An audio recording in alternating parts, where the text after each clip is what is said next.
салом дӯстони азиз, тамошобинони шабакаи Тоҷфар. Ман Фирӯз ҳастам ва аз шаҳри Ню-Йорк ин суҳбатро бо домуло Қори Муҳаммад доир мекунем. Тасмим гирифтем ки якҷо оид ба мавзӯъҳои муҳиме ки дар зиндагии рӯзмарраи мо ба он мо дахл мекунем ва рӯбаро мешавем, якаме суҳбатҳо доир кунем. дӯстони азиз, мавзӯе ки имрӯз мо қарор додем ки аз Қори Муҳаммад бипурсем, ин мавзӯи дашном аст. рӯз ба рӯз теъдоди муҳоҷирони тоҷик дар саросари дунё меафзоянд ва хушбахтона як гурӯҳи гӯем ки калони намояндагони Тоҷикистон ба Амрико низ муҳоҷират карданд ва боиси хурсандӣ аст ки дар кӯчаҳои Ню-Йорк мо забони модариамона мешунавем, аз он бисёр хурсанд мешавем, аз дидани ҳамватанони худ бисёр шод мешавем. Аммо як чиз боиси гӯем ки нороҳатӣ ва ранҷурӣ ин аст ки дар баробари шунидани забони модарӣ, гӯем ки забони модарӣ ба дил наздикамон, мо ҳамчунин дашномҳои бисёр қабеҳро бо забони тоҷикӣ ҳам аз рӯзҳои ахир хеле зиёд мефаҳмем. бахусус ин дашном аз модар аст ки мутаассифона баъзе муҳоҷиро вақте ки бо ҳам ҷанг мекунанд сари муштариҳо, махсус корҳое ки марбут ба бозор аст, яъне ки ба кӯча ҳаст, онҳо бо ҳам дар дашном мешаванд, дашном мекунанд ҳамдигара, аз модару аз хоҳару аз зану ва ҳатто дар маркази Ню-Йорк дашномҳои мисли ҳамин дашномҳои қабеҳ аз модар хеле зиёд фаровон шунида мешавад. дар суҳбатҳои телефонӣ ҳамдигара дашном мекунанд ва ҳамзамон тибқи мушоҳидаи ман бисёри ҳамин муҳоҷиро онҳо шахсони гӯем ки бедин нестанд, яъне диндор ҳастанд, ба худо эътиқод доранд, ба дини исломро пайравӣ мекунанд. ва инҷо аз Қори Муҳаммад мехоҳам бипурсам ки дини ислом оид ба дашном чӣ мегӯяд ва оё як шахси мусалмон метавонад як бародари мусалмони худро аз модар дашном кунад ё ин ки таҳдид кунад ки модарашро таҷовуз мекунад. хуб, дар ин бора фикратон чи аст? аллоҳи таборак ва таоло ин дашном додана ёки бад ахлоқиро ҳаром кардааст, манъ кардааст. гуноҳи кабира ҳастанд, яке аз гуноҳи кабира ҳастанд ки аллоҳи таборак ва таоло аслан мегӯяд ки вақулу линнаси ҳусна. вазифаи фарди мусулмон ин аст ки аввалан расули малакаи бақара мефармояд ки вақулу линнаси ҳусна, яъне замоне шумо суҳбат мекунед, ин дастура, ин амри худост. амр мекунад худованд муъминҳоро, мусулмононро. яъне вазифаи инсони мусулмон ина ки замони суҳбат мекунад вақулу линнос, бо мардум. инҷа бояд диққат кунед ки инҷа худо мегӯяд бо мардум, албатта бо мусулмон суҳбат мекунед, бо касе ки бошад бо он мардум бисёр ҳусн қатӣ, зебо қатӣ, бо зебо суҳбат кард, бо эҳтиром, ҳурмат, эҳтиром. яъне инсон як намуд сухан мекунад бисёр бо эҳтирому ягон мақсад масхара, дашном, обрӯ резӣ набошад онҷо. махсусан аз модар дашном додан ки хуб оно ки бештар ҳамдигара дашном мекунанд аз модар, яъне ҳамватани худаша аз модар дашном мекунад, инам гуноҳи кабира аст. инам гуноҳи кабира аст. рости ин хеле кори баде аст ки инсон замоне ки аллоҳ инсон халқ кардай, забон офаридаст, забон ақл додай, инсон яъне ки худо инсон кардай, ҳайвон накардаст. вақте ки инсон вазифаи инсонгариш намекунад, хеле яъне ҷои таассуф аст, хеле ҷоест ки инсон зиқ мешавад вақте мебинад ки муҳоҷиро, мусулмонон дар ин ғарибӣ ба ҷои ин ки ҳамдигарро кӯмак кунанд дашном мекунанд. пайғамбари худо мефармояд ки алмуъмину лилмуъмини калбунyan яшудду баъдуҳу баъдо. мусулмон барои бародари мусулмонаш ҳамчун ғиште ҳастанд ки вақте ғишта бино мекунӣ, сохтмон мекунӣ, ин ғишта мустаҳкам мекунад. муъмин бояд барои бародари аз ҳар тараф бояд кӯмаккунанда бояд бошад, кӯмак нисратш кунад, таъид кунандааш бошад, на ки зиёна зарараш кунад, ки дашном тия درباره دشنام دادن انا در حدیث صحیح در جامع ترمذی پیغمبر خدا صلی الله علیه و آله میفرمایند که لیس المؤمن بالطعان ولا لعان، یعنی مؤمن نه طعنه دهنده است، مقصد نه مردم طعنه میزند، ولا لعان و نه یعنی عیب جویی میکند، یعنی لعنت میکند مردم را، ولا الفاحش ولا البذیء، نه فاحشه گو است، نه دشنام میدهد، ولا البذیء و نه بد اخلاق است. یعنی مؤمن دشنام نمیدهد، مؤمن بد اخلاق نیست، مؤمن عیبجو نیست، مؤمن طعنه دهنده نیست. یک مؤمن یک انسان بسیار با تمدن است، بسیار با سواد است، با اخلاق است. دیگر حدیث میفرماید اکمل المؤمن ایمان احسنهم خلقا، بهترین مؤمن اون کسانی که دارای بهترین اخلاق دارند. لیکن متاسفانه انا از این حدیث های پیغمبر که هم هستند که بگویند تذکر دهم دیگران. خب همین دشنام کردن، مثلا وقتی که جنگ میشوند اونا میگن که من مادریت فلان میکنم، اپت فلان میکنم، همسرت فلان میکنم، همین هم گویم که زینای شفاهی گفتن ممکن است؟ هستن حدیث ها که العینان تزنیان، یا مثلا چشم ها زینا میکنن، زبان هم زینا میکنن. وقتی که زبان اینا از زینا نعوذ بالله صحبت بکنه، زبان یک حسه لذتش میبره وقتی که میزنه، یا که چشم گوش ها زینا میکنن، وقتی گوش کردن زینا گفتن شنویدن یا که دشنام دادن یک لحظه خچه بهره میبرن. اینا همش حرام هستند، گناه هستند. در اسلام به شدت معنیش میکنند. در این راستا زمانی که یک انسان یک نفر دشنام یا قبیل جنگ کنه، انسان مؤمن باید حد اکثر تا اونجا امکان دارد از این جلسه ها، از این گفته ها، از این حالت ها خود دور بکشن، جواب نتیه باید. مثلا یک شخص وقتی که یک مادر دشنام میکنه، مثلا میگه که یک با دو مهاجر وقتی جنگ میشوند، یکیش مثلا میگه که من مادریت فلان میکنم و حتی اما آلاتای جنسی مادر و خواهرای به زبان میبرن.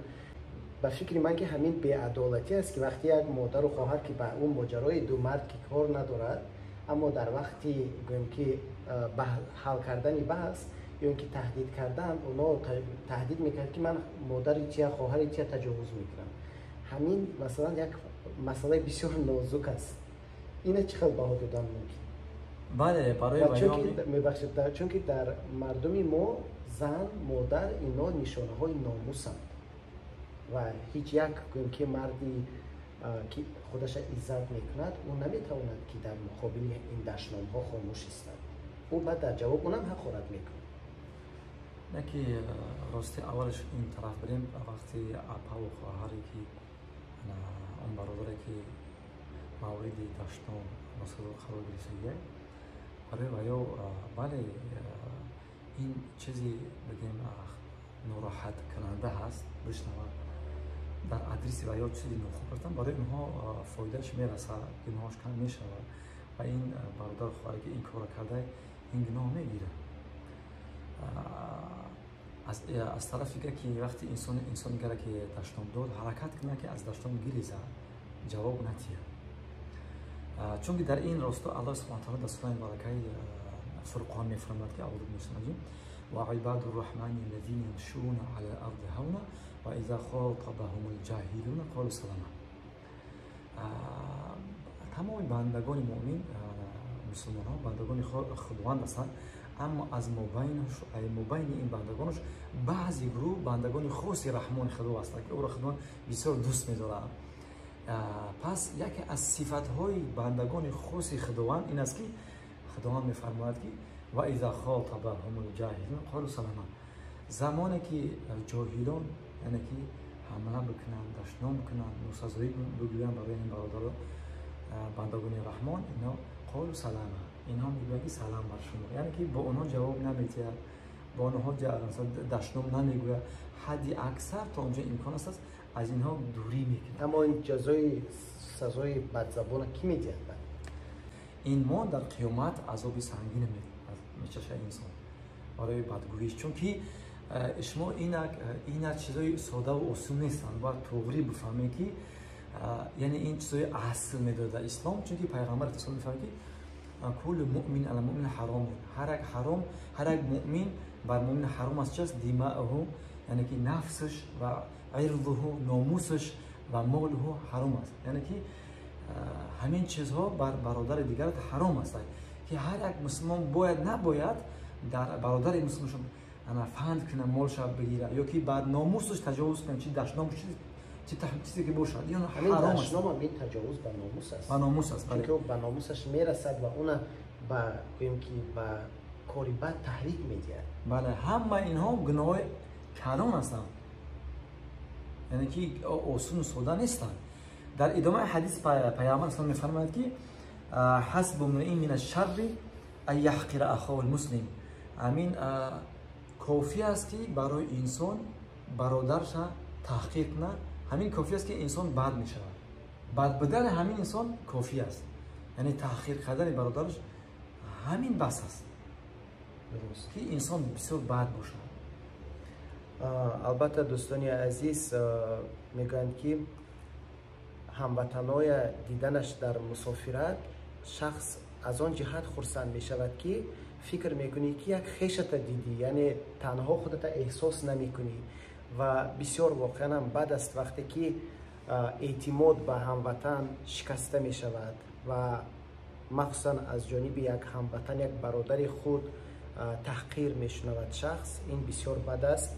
طوری میگن که من از بیگانگان هرگز ننالم که با من هر چی کرد آن آشنا کرد.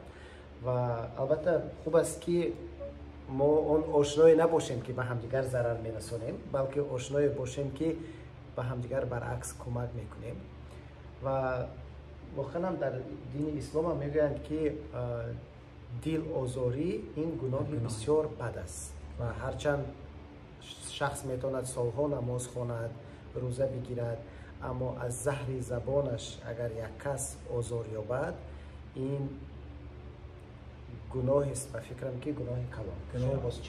گناه کبیره است. بله، مردم آزاری بسیار گناه کبیره است که پیغمبر معظم اسلام صلی الله علیه و سلم یعنی پگاهی بیگاه صبح شام از درگاه الله سبحانه و تعالی دعا میکردند که پروردگار مرا محافظت که از اینکه یک انسان آزار برسانم.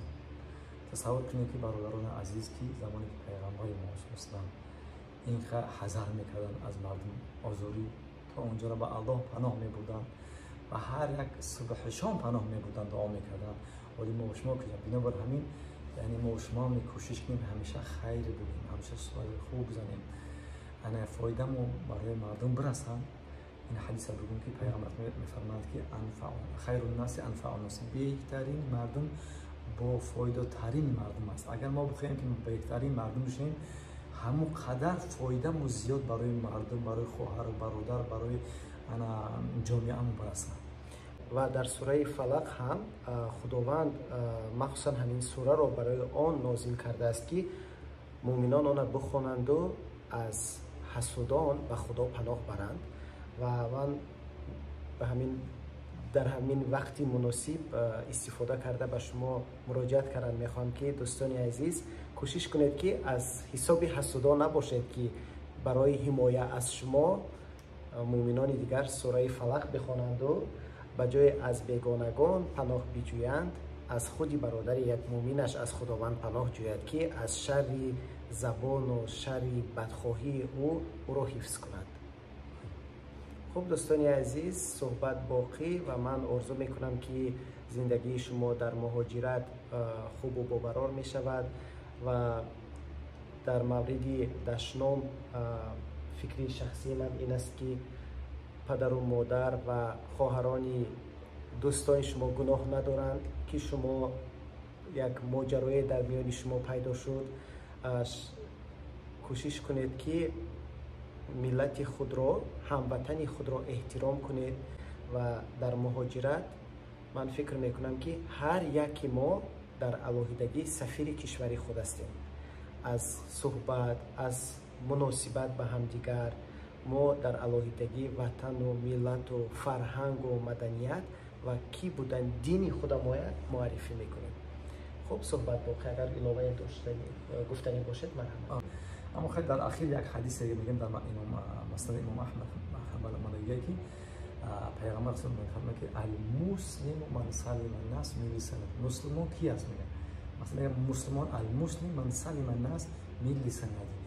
مسلمان همون انسانی هست که سلم الناس من لسانه میگه. آدم ها بازم اینجا دقت میگه پیغمبر افتاد که اینجا او مردم آدم ها یعنی چی خریسیان مسیحی فرمان کسی مردم از دست زبان اون در امان هستند. این مسلمان هستند. سخنی بسیار مهم، یعنی از دست و زبان اونا در امان هستند. این کی بود؟ المسلم. این است مسلم. ادامه حدیث دجیز است. ادامه میگه والمؤمن من آمنه الناس علی. اما مؤمن کسی است که تمام مردم اون را امانت احساس میکنن نسبتی ناموسشون و نسبتی مالشون و خونشون. ببینید ریشه دین این. بله. و خب دوستان عزیز ببینید چقدر وقتی که با آموزش دین شخص مشغول می شود اون همه ساحه های زندگی یعنی همه موضوع های زندگی ما رو در بر میگیرد و من بسیار میخواهم که هر یک و باز من به همون باور هستم که مهاجران به خدا نزدیک هستند و وقتی که ما از رحمت خدا امید داریم پس باید فرموده های اون اجرا کنیم. مهاجر نزد خداوند تبارک و تعالی مرتبه خاص داره بسیار داره. اما حقیقی مهاجر اون کس که ترک هجرت از چکنه از گناه کنه از دشنام از بدگویی از بد اخلاقی. مهاجر اون کسی است که فایدهش بسیار به مردم برسه. خب دوستان عزیز تشکر زیاد برای صحبت و ما صحبت ما در همین گونه موضوع های مهم ادامه میدهیم. شما زیر همین نوار نویسید که در کدام موضوع میخواهید که صحبت ما را شنوید. برای کار به شما و آرزو میکنم که زبان و دل شما همیشه از سخنهای بد دور باشد و آن سرشار مهر و محبت و زبانی شما برای آن استفاده شود که به زندگی مردم امید بخشد، نیکی بیارد، آنها را برای راست هدایت کند. تشکر زیاد.